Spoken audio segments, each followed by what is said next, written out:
ada satu topik menarik yang akan kami bahas di Talkshow Radio Selfie Sehat ala Fisioterapi.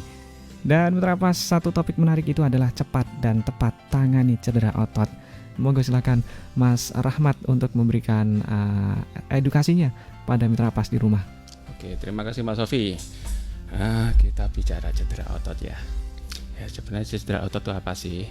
Ya, secara pengertian cedera itu adalah kelainan yang terjadi pada tubuh. Ya, kelainan ini dapat atau akan bisa menyebabkan timbulnya nyeri, panas pada area cedera, terus perubahan warna, biasanya kulit berwarna merah, terus ada bengkak juga, dan penurunan fungsi dalam arti fungsi pada gerakan di dekat otot tersebut. Nah, kenapa harus secara cepat dan tepat? Harapannya supaya cedera itu dapat termanajemen dengan baik sehingga tidak membuat cedera tersebut menjadi lebih parah. Nah, kenapa sih orang itu bisa cedera? Mestinya dari suatu asiden yang melibatkan aktivitas fisik. Nah, ini saya kelompokkan cedera otot itu bisa dari yang paling ringan, atau ringan ke sedang ke berat, atau yang paling berat pun ada. Dan yang paling ringan itu sih sebenarnya kalau istilah kami itu mikrotir. Mikrotir itu adalah cedera kecil pada otot. Biasanya itu disebabkan karena aktivitas fisik berlebih. Misalnya kita nggak pernah olahraga, terus tiba-tiba kita olahraga yang agak berat gitu. Nah, otomatis otot itu kalau bahasa awamnya itu terjadi jarem lah gitu. Atau bisa aktivitas lain seperti kita nggak pernah aktivitas berat seperti nyangkul, nah, kita nyangkul tanah terus, nah, lengan kita jarem, nah, itu termasuk mikrotir. Nah, mikrotir ini penanganannya sebenarnya cukup sederhana, cukup sebenarnya istirahat aja cukup, nggak sampai kita harus dikasih apa-apa gitu, dengan istirahat aja cukup. Dan biasanya kalau mikrotir ini bisa sembuh sendirinya antara 2-3 hari lah paling lama, dengan nyeri yang semakin berkurang. Itu salah satunya cedera yang paling ringan. Ada cedera yang ya bisa dikatakan ringan atau lebih ringan ke sedang. Contohnya itu kram pada otot. Nah, kram itu apa sih? Kontraksi otot di luar kehendak atau kontraksi yang tidak terkontrol. Yang ini ditandai dengan ada nyeri mendadak, terus ototnya itu mengeras. Nah, ototnya itu terlihat membengkak, cuman bukan bengkak, itu terlihat lebih membesar lah gitu. Dan otot tersebut sulit untuk diregangkan atau di diregangkan lah itu. Kalau istilah medisnya di stretching itu. Nah, kalau untuk penanganan kram itu sendiri, yang pertama bisa diregangkan. Kalau kram terjadi di tungkai, itu bisa kita dari posisi tertidur, terus tungkai diangkat ke atas dengan telapak kaki terus ditekuk ke arah muka. Ataupun bisa terjadi kram itu di lengan bawah. Biasanya itu terjadi pada orang yang aktivitas menulis lama gitu. Itu pun bisa di stretch, diregangkan pada otot dengan cara menempelkan telapak di tembok dengan ditekan pelan-pelan. Terus juga bisa kram ini dikompres dengan air hangat pada area yang mengalami otot yang mengalami tegang tadi. Terus juga jangan lupa konsumsi air putih. Biasanya itu kasus kram yang terjadi pada kegiatan olahraga. Misal bersepeda, mestinya otot betis itu sering terjadi kram, apalagi yang sepeda jarak kilometer jauh. Nah, itu sering. Tapi bukan berarti kita banyak minum air putih, minumnya sedikit-sedikit, cuman sering, jangan terlalu banyak juga. Terus ketika sudah mengalami kram bisa dilakukan masas atau pijatan ringan dengan digosok ke arah jantung. Nah, itu dari cedera yang ringan atau ringan mengarah ke sedang. Terus cedera yang sifatnya sedang atau sedang bisa ke berat lah, mengarah ke berat maksudnya. Itu ada namanya sprain. Sprain itu kalau bahasa awamnya bisa kesleo kalau orang awam lah. Itu terjadi regangan atau bisa sampai robekan pada ligamen. Ligamen itu sesuatu yang mengikat tulang antar tulang yang membentuk sendi itu. Nah, dan juga ada pula namanya strain. Strain itu regangan atau pada otot atau tendon. Bisa juga kalau agak berat bisa terjadi juga robekan. Nah, gejalanya itu kalau mengalami strain atau sprain itu yang pasti nyeri pada persendian. Nah, terus juga pastinya bengkak. Terus gerak sendi terbatas. Terus memar di sekitar sendi, itu gejala khas dari sprain. Terus ada ketegangan otot pada sekitar sendi tersebut. Nah, itu ciri khas dari gangguan yang namanya strain tadi. Terus cara mengatasinya gimana sih ketika kita mengalami strain atau sprain tadi?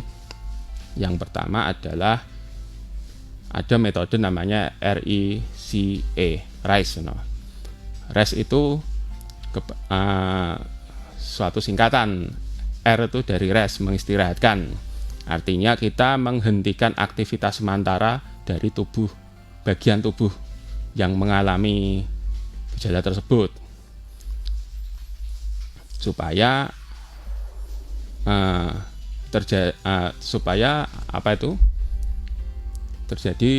supaya pembebanan pada beban otot tersebut tidak bertambah, sehingga kalau beban otot bertambah bisa menyebabkan cedera yang semakin meningkat.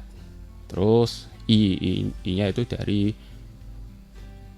kompres ice. Kita mengopres es. Kompres es itu kurang lebih 15 menit pada area yang cedera tadi. Tapi sebisa mungkin jangan langsung esnya yang ditempel ke kulit. Bisa dilewati media pakai kain, ataupun ada itu biasanya tempat khusus es untuk kompres itu ada. Nah, itu kalau kita mengkompres es itu kalau pas lagi cederanya itu bisa dikompres tiap 2 jam.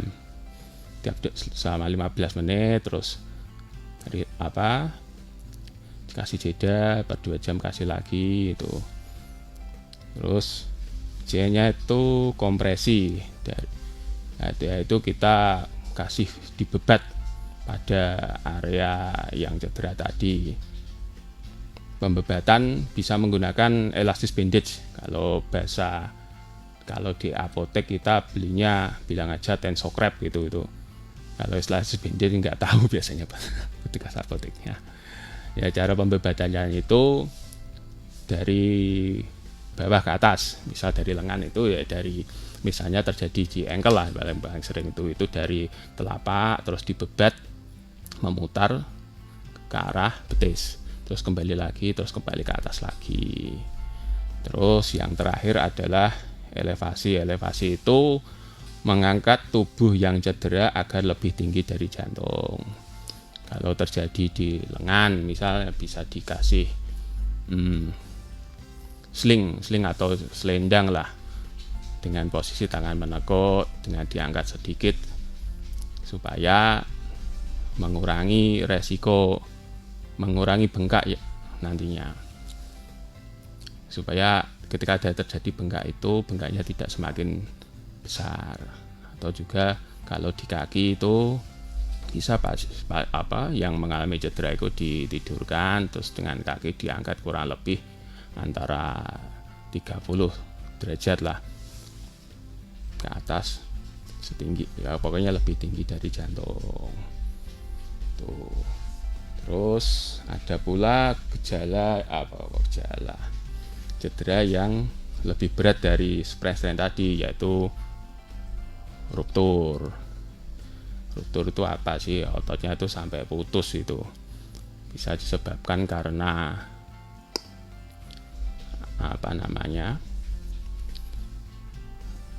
kena benda tajam sehingga sampai tidak hanya putus, itu mestinya juga pendarahan. Yang pertama dilakukan mestinya harus segera ke unit gawat darurat supaya pendarahannya bisa dihentikan dan dapat ditangani oleh spesialis yang lebih berkompeten gitu. Dan kalau kita peran sebagai fisioterapia, kalau untuk ruptur sih biasanya tidak pada langsung on the spotnya sih. On the spotnya kita lebih ke edukasi supaya harapannya pasien nggak salah untuk penanganannya kemana. Kita mengarahkan supaya penanganannya lebih tepat. Itu aja Mas Sofi, penjelasan singkat dari saya. Oke, terima kasih Mas Rahmat untuk edukasinya di sore hari ini yang juga sangat menarik, dan ini juga acap kali sering terjadi Mas ya di masyarakat. Bahkan juga saya juga sering seperti itu. Kadang lagi jalan enak-enak, nggak tahu kita kesandung dan akhirnya juga cedera. Dan akhirnya kalau orang Jawa bilang, wah ya Mas. Ya. Ketelier Mas. Ketelier. Dan ini juga tentu sangat berguna untuk audiovisual karena memang di selfie ini ada juga banyak terapi, banyak hal yang perlu disampaikan secara visual Mas ya. Betul. Seperti tadi yang juga sudah disampaikan caranya seperti apa begitu. Dan Mas Rahmat ini juga masih menunggu Anda mitra pas, semoga silahkan masuk. Dan ini kita sapa dulu yang sudah hadir, penanya pertama di sore hari ini. Selamat sore Mas Rahmat. Dari Pak Susno. Nah, saya ini seorang pekerja yang sering naik sepeda motor. Dan beberapa hari terakhir ini saya merasa tangan saya yang kanan atas sampai pundak terasa sangat sakit ketika diangkat ke atas. Nah, ini kenapa ya Mas? Bagaimana cara untuk mengobatinya juga? Terima kasih. Itu pekerjaan spesifiknya apa ya? Biasanya itu kalau lengan itu sulit diangkat itu bisa banyak hal ya, salah satunya itu yang paling sering itu kalau istilah medisnya itu frozen shoulder, itu terjadi ya bisa dari mikrotir yang terakumulasi. Mikrotir itu cedera kecil yang terakumulasi yang terjadi di otot lengan atas yang bagian paling atas itu, kalau namanya itu istilah medisnya otot deltoid, itu bisa terjadi di situ. Dan juga kalau sudah lama itu juga bisa menyebar ke otot-otot lain seperti otot sekitar tulang belika, terus daerah dada depan itu. Dan untuk penanganan dari gangguan tersebut ya, umpama yang emang frozen shoulder tadi ya, yang paling itu kalau penanganan sendiri itu jelas nggak bisa, tetap harus konsultasi langsung bisa ke dokter keluarga kalau punya BPJS, ataupun bisa langsung ke rumah sakit untuk melihat, kita observasi langsung ya, apakah benar itu atau ada gangguan lain yang berhubungan dengan, mungkin bisa aja dari persarafan tulang leher yang kena, itu namanya cervical syndrome, itu juga bisa. Jadi bisa banyak hal itu. Kalau nyeri di sekitar lengan sampai diangkat itu susah ya, itu bisa banyak hal ya. Lebih kalau saya sarankan sih bisa datang aja ke rumah sakit atau fasilitas kesehatan terdekat supaya gangguan tersebut bisa diobservasi lebih lanjut. Nah itu kalau untuk misalnya untuk treatment ringannya kita bisa nggak sih Mas? Treatment ringan apa dengan menggerak-gerakkan atau seperti apa ringan, gitu, Mas? Bisa diberi sesuatu yang bersifat hangat atau krim hangat, apapun mereknya itu bisa. Ataupun kalau nggak krim bisa kita merebus air, ditaruh botol terus dikompreskan di otot tersebut. Tapi itu juga lebih ke meredakan nyeri, bukan meredakan nyeri, menghilangkan nyerinya gitu. Tidak menghilangkan gangguannya, lebih tepatnya itu seperti itu, Mas. Oke, lantas juga tadi kan juga Anda juga sempat menyinggung begitu untuk menggunakan es batu. Nah, itu ada kriterianya untuk cedera-cedera tertentu atau seperti apa sih, Mas? Kalau kita kompres es, yaitu cedera awal atau cedera akut lah. Biasanya cedera akut itu ditandai dengan ya nyeri pastilah itu, terus ada bengkak, terus ada perubahan warna pada kulit, biasanya memerah itu. Area bengkaknya agak memerah itu dikompres menggunakan es, dengan catatan ya esnya tidak langsung tempel di kulit, ya, dilapisi kain atau apa gitu, atau handuk lah. Tuh. Oke, terima kasih untuk Pak Susno. Ini sekali lagi lebih amannya konsultasi ya, Mas ya. Ini bisa menghubungi ke kami, barangkali nanti juga bisa saya hubungkan dengan Mas Rahmat. Bisa. Karena juga sudah menyebar di berbagai rumah sakit, juga di puskesmas begitu, seperti yang awal-awal sudah dijelaskan. Observasi lebih lanjut tentang kondisinya, ada ya observasi lebih lah itu. Soalnya kalau nyeri di dada itu bisa luas ya, untuk apa sih yang terjadi, penyebabnya apa gitu ya, Mas. Oke, ini sudah ada yang masuk juga menyapa. Ini jauh, Mas Rahmat, dari Hong Kong. Jadi pendengar kita itu banyak juga yang dari luar negeri karena streaming. Assalamualaikum Mas Ovi dan Mas Visio. Saya sedang mengalami cedera lutut dan saat ini masih bengkak. Sudah ke dokter fisio dan sudah diterapi dan disarankan gerakan yang kecil dan untuk mengompres dengan es. Dan yang ingin saya tanyakan, yang pertama, apakah benar ramuan kencur dan beras bisa meredakan sakit atau bengkak? Dan yang kedua, bisakah pakai BPJS kalau di Indonesia? Soalnya kalau di tempat saya tidak masuk asuransi dan mahal banget biayanya. Terima kasih. Ini jauh di Hong Kong, kita nggak tahu. Ya, ada 2 poin, Mas. Ya, di BPJS ya itu ya. Ya, BPJS juga, BPJS mestinya itu asuransi yang ada di Indonesia, mestinya tercovernya di Indonesia. Dan berdasarkan juga KTP-nya mana, lah itu berobatnya harus di situ kan. Berobatnya KTP-nya Purwodadi ya. Iya, nggak bisa ya. Mestinya di sana. Ke Malang pun juga nggak bisa, kecuali ada persyarat administrasi yang harus dipenuhi. Terus tadi mengenai beras kencur lah. Itu apakah diminum apa di ramuan beras kencur. Nah, ini biasanya kalau saya pernah mengalami ya, Mas, bengkak seperti itu kayak digerus gitu, Mas, tapi terus ditempelkan ke tempat yang bengkak. Efeknya hangat gitu ya. Hangat pastinya. Apalagi kalau di dukun, mohon maaf banget ini untuk di dukun pijat itu biasanya dikemah. Terus ditaruh di yang tempat bengkak. Oh ya, tak kira beras kencur itu yang jamu diminum. Nah, ini barangkali juga ada yang meminum seperti itu juga. Ya tadi kan, saya sekilas ceritanya kan ada cedera lutut, terus ada bengkak, terus sudah ada treatment, dan tadi treatmentnya itu dikompres es dan dengan gerakan yang sederhana dulu. Mestinya itu, kalau saya tangkapnya itu cederanya mesti masih akut itu masih awal-awal. Ya benar, yang dilakukan harus dikompres es. Terus andai kata kita melatih gerak pun tidak juga gerakan yang progresif, dari gerakan paling sederhana sesuai yang diajarkan di sana. Terus yang jelas itu cederanya levelnya tadi tinggal seberapa, apakah yaitu tadi cedera sedang ke berat atau cedera yang levelnya berat. Kalau memang cedera, katakanlah tadi cedera sedang atau sedang ke berat lah, yaitu memang butuh kesabaran ekstra dari pasien yang bersangkutan. Soalnya kita tidak bisa memaksa otot itu untuk pulih dengan cepat.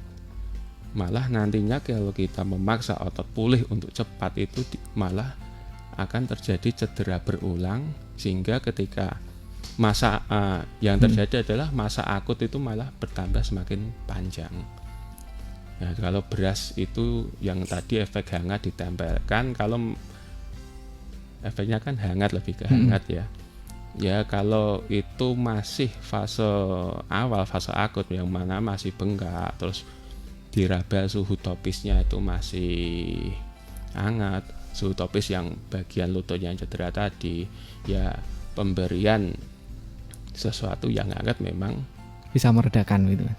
Dihindari dulu. Dihindari justru. Dihindari dulu. Soalnya tuh kan mestinya kalau masih bengkak dan masih disarankan menggunakan es atau dingin lah, mestinya kan masih akut itu. Oke. Nah ini juga sering juga ini masalahnya, kadang juga tanpa mungkin kita yang awam dengan hal ini, langsung dikompres dengan air hangat. Nah itu kan makanya harus dipilah mananya cedera yang masih akut ataukah cedera yang sudah kronis. Nah ini saya juga baru tahu ini, ternyata kalau baru awal-awal justru malah disarankan untuk menggunakan yang dingin gitu, Mas. Dingin, betul. Nah itu Mitra Pas, poinnya di situ saya dapat. Nah ini edukasi yang sangat penting juga Mitra Pas, karena sering juga kita alami. Nah ini ada juga yang sudah masuk, ini tidak mau disebutkan dari pendengar setia kita. Mas Visio, saya sering mendengar kalau orang yang jatuh itu harus segera dipijat ben nggak kasep. Nah sebenarnya saat bengkak atau aboh atau owah ataupun apapun istilahnya itu, seperti apa sih untuk diterapinya, dan kalau bisa bagaimana caranya? Terima kasih. Ya berarti katakanlah orang jatuh terus kesleo di ankle-nya gitulah, katakanlah itu. Ya tadi seperti penanya yang sebelumnya, ketika kan ada namanya fase akut, fase awal, itu tidak diharuskan untuk malah dipijat, malah nanti kalau dipijat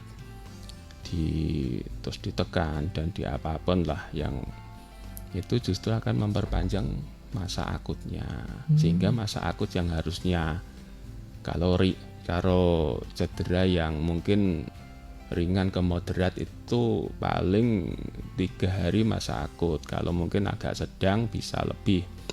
Itu justru kalau dipijat itu justru Anda akan memperpanjang masa akut dan juga bisa jadi memperparah cedera tersebut. Sebenarnya masas pun tidak salah juga, cuman tinggal timingnya aja yang timing masas itu ada di waktu kapan gitu. Nah ini kapannya ini, Mas? Kapannya itu sih tergantung observasi kita kepada pasien yang mengalami cedera. Kan nggak bisa kita patok 10 hari masa, kita harus lihat bengkaknya gimana, apakah sudah. Masas pun juga nggak langsung ditekan, kasih aja stroking ringan. Stroking itu gosokan ringan pada area yang cedera, dan itu harus observasi juga kondisi area yang cedera, tidak bisa kita juga kira-kira gitu. Nah, gitu. Terus kita disarankan untuk langsung menemui katakanlah konsultasi dengan fisioterapi ini setelah aboh atau owah ini berapa hari atau berapa jam gitu, Mas? Nah, gini, ketika ada cedera tadi bisa dilakukan hal yang paling dasar tadi. Misalnya habis olahraga terus keteliar gitu, tackle gitu. Nah, itu. Ya, sebenarnya ya stop yang tadi RICE tadi, rest. Ya sudah, berhenti dulu olahraganya, nggak usah terus dipaksa. Nah, istirahat ya, Pak. Istirahat. Terus ketika sudah nggak nyaman, untuk berdiri nyaman, ya udah tuh beli es batu terus dikompreskan ke bagian yang cedera. Kalau dikompreskan tuh bisa dikasih air dingin, dikasih terapi dingin tuh bisa sampai 2-3 hari. Kalau memang nyeri tidak ada mereda, antara konstan lah, antara 1-2-3 hari nyeri konstan, bisa langsung dikonsultasikan ke tenaga medis yang berkompeten gitu.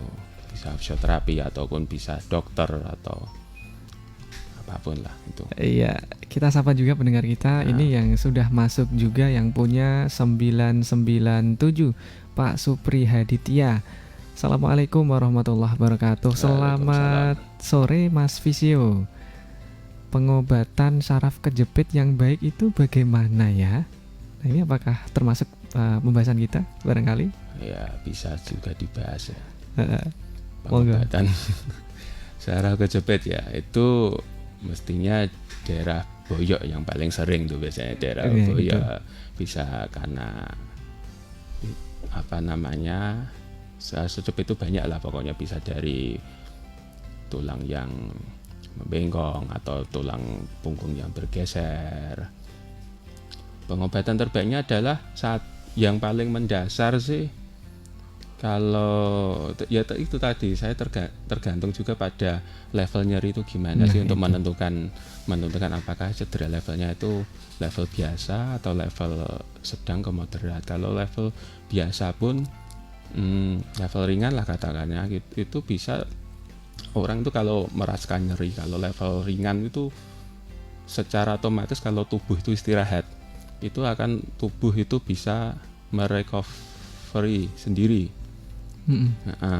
fisiknya.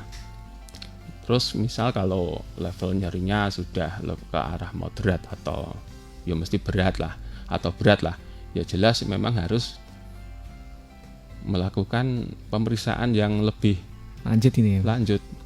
Soalnya nanti kalau salah kalau Salah dengar daden orang misalnya. itu kesini ya, nantinya yang ditakutkan hal tersebut tidak memberi solusi, malah menambah masalah gitu. Nah, itu juga jadi repot lagi Mitra Pas dan Pak Supri. Paling enggak itu apa namanya, si pasien itu harus tahu sakitnya apa dulu, apa yang harus dilakukan dan apa yang tidak harus dilakukan, supaya dia bisa memanajemen dirinya sendiri gitu. Makanya harus memang dilakukan pemeriksaan untuk mengobservasi kondisinya tersebut. Oke, baik. Dan sesi terakhir, Mas Rahmat, waktu kita terbatas. Silakan memberikan closing statement atau barangkali juga ada himbauan atau apapun itu di sore hari ini, monggo. Siap. Kembali lagi ke cepat dan tepat tangani cedera otot. Dan intinya itu kita harus tahu dalam cedera itu ada fase akut dan fase kronis. Fase akut fase awal, fase kronis fase lanjutan. Dan orang itu kadang sering kalau fase akut itu pengen harus segera, padahal konsepnya tidak harus seperti itu. Segeranya ya seperti tadi, RICE. Konsepnya tadi R, rest atau istirahat atau menghentikan aktivitas, I, S atau memberi kompresi pada area yang cedera, C, kompresi area yang cedera bisa dibebat dengan perban elastis, dan E, elevasi itu mengangkat area tubuh yang cedera agar lebih tinggi dari jantung. Sebenarnya konsepnya sederhana, RICE, rest, beras mas. Beras gitu ya. Beras, itu aja. Ya memang orang itu ya itu ketika salahnya itu ketika fase akut itu yang ketidaktahuan lah, mesti langsung segera cari hot cream, sudah diolesi, terus segera terus pokoknya kan diurut iki supaya sembuh. Sebenarnya itu konsep yang kurang tepat. Yang tepat ya tadi kita harus mengistirahatkan bagian yang cedera, terus memberi kompres es pada cedera, terus bisa dengan kalau itu belum reda bisa dikasih perban elastis pada area cedera dan mengangkat tubuh lebih tinggi dari jantung. Itu konsep dasarnya.